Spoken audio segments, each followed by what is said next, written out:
Good morning sir. Good morning sir. Excuse me sir.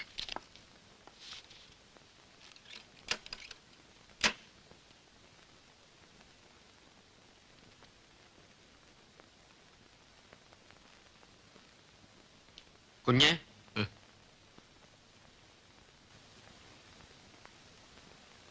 കുഞ്ഞെ, എന്താ? ആ കോൺട്രാക്ടർമാർ വന്നിരിപ്പുണ്ട്. അവരുടെ പണി തീരാറായി. കുറച്ചുകൂടി പേയ്മെന്റ്സ് കിട്ടിയാൽ കൊള്ളാമെന്ന് പറഞ്ഞു. ഇനി അവിടെ ഒരു പണിയും ചെയ്യണ്ട. എല്ലാം അതെവിടെ നിർത്തി വെച്ചേക്കൂ. അവരുടെ കണക്ക് സെറ്റിൽ ചെയ്ത് അവരെ വിട്ടേക്കണം. അയ്യോ കുഞ്ഞെ, എല്ലാം ഒരുമാതിരി തീർന്നിരിക്കുക. ഏറിയാൽ 2 ദിവസത്തെ വർക്ക് കൂടെ ബാക്കിയുള്ളൂ. ഇപ്പോഴിങ്ങനെ പറഞ്ഞാൽ വേണ്ടെന്ന് പറഞ്ഞില്ലേ? ഇനി അവിടെ ഒരു പണിയും ചെയ്യണ്ട. അവരെ പറഞ്ഞു വിട്ടേക്കണം.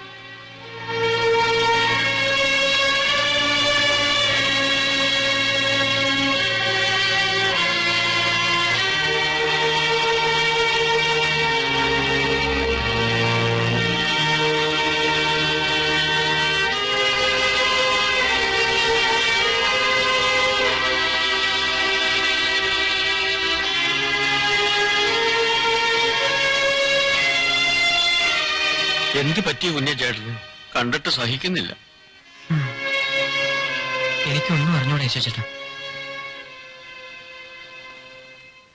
We are pleased to appoint you as the sole distributor for our products.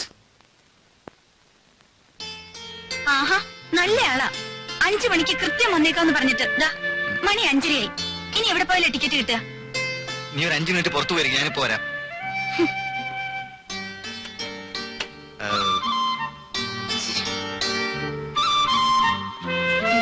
You will be paid a commission at the rate of 10%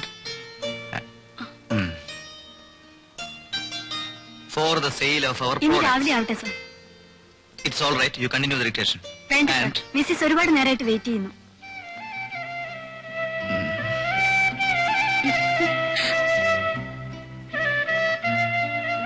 എന്നെ ഓഫീസിൽ വന്ന് മാനം കിടത്തിയപ്പോ നിനക്ക് മതിയായല്ലോ അല്ലേ?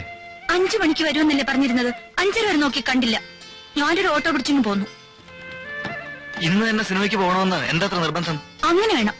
3-4 ദിവസമായി പറഞ്ഞു പറ്റിക്കുന്നു. ഇന്ന് എന്തായാലും പോണം. മതി നിർത്ത്. സിനിമയ്ക്കല്ല, എവിടേക്ക് വേണമെങ്കിൽ കെട്ടിയെടുത്തോളാമേ.